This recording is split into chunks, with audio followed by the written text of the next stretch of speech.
দেখেন ওমানের ভিতরে এরকম গরম শুরু হয়েছে, তাপমাত্রা 40 ডিগ্রির উপরে প্রায়।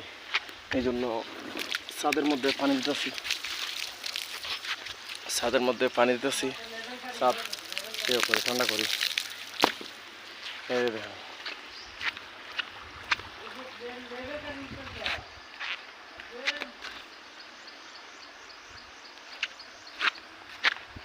এখন যে অবস্থা, গরমের চোটে কিছু করার নাই। এসি দিয়েও কাম হইতেছে না মনে করেন। এই জন্য ছাদের মধ্যে পানি দিই, কারণ গরমের চোটে আর সহ্য করার মতো না। ঘর ঠান্ডা হয়েছে গা, গরম এত গরম হয়েছে কি আর করুম।